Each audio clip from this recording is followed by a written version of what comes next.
বিসমিল্লাহির রহমানির রহিম। আসসালামু আলাইকুম। তো এই যে একটা নিয়ে আসলাম ছোট্ট একটা ব্লগ আপনাদের সাথে শেয়ার করি। তো একসাথে এখানে ৪ সেট। তো ৪ সেটের যে ওড়না, জামা, সালোয়ার এগুলো আমি সব পার্ট আলাদা করতেছি। সালোয়ারগুলো এক জায়গায় করতেছি, জামাগুলো এক জায়গায় করতেছি।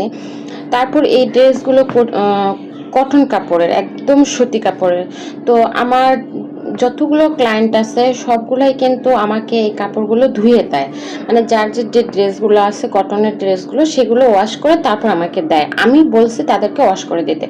ওয়াশ করার কারণ হলো যে আমি আপনাদেরকেও বলবো যে বা যারা আমার এই ভিডিওটা দেখতেছেন সে আপুদের বলতেছি, কাপড় ধুলে কি হয়, ধোয়ার পরে দেখা যায় কি যে অনেক কাপড় ক্ষেপে ছোট হয়ে যায়, আবার অনেক কাপড় আছে যে ওটা ধোয়ার পর ছেড়ে দেয়, বড় হয়ে যায়। তো বানানোর পর যদি এই সমস্যাগুলো হয় তখন কিন্তু দর্জিদের মানে টেলর আলাদের দোষ হয় যে আমরা হয়তো সেই কাজটা ভুল করছি।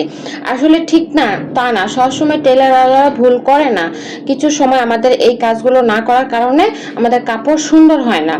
তো আপু আমার এই যে অপশনটা, এটা আপনারা একটু ব্যবহার করে দেখবেন, আপনারা একবার করে দেখবেন যে আপনাদের কাছে আসলে কেমন লাগতেছে। যদি কেউ একটু উপকৃত হন তাহলে অবশ্যই আমার পেজটা এবং চ্যানেল, যারা ইউটিউব চ্যানেল থেকে দেখতেছেন অবশ্যই সাবস্ক্রাইব করে দেবেন।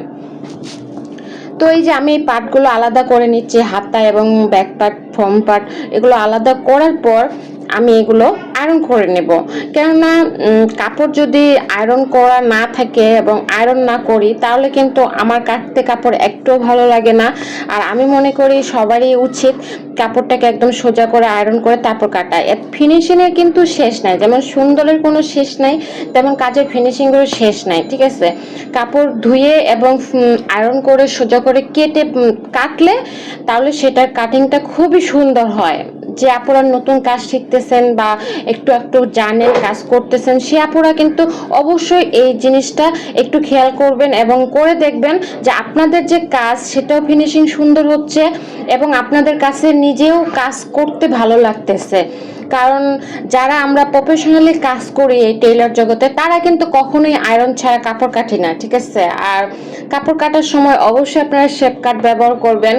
আর যে আপুরা পারেন না কাজ বা যে একটু শিখতে চাচ্ছেন তারা অবশ্যই পেপারে বেশি বেশি প্র্যাকটিস করবেন।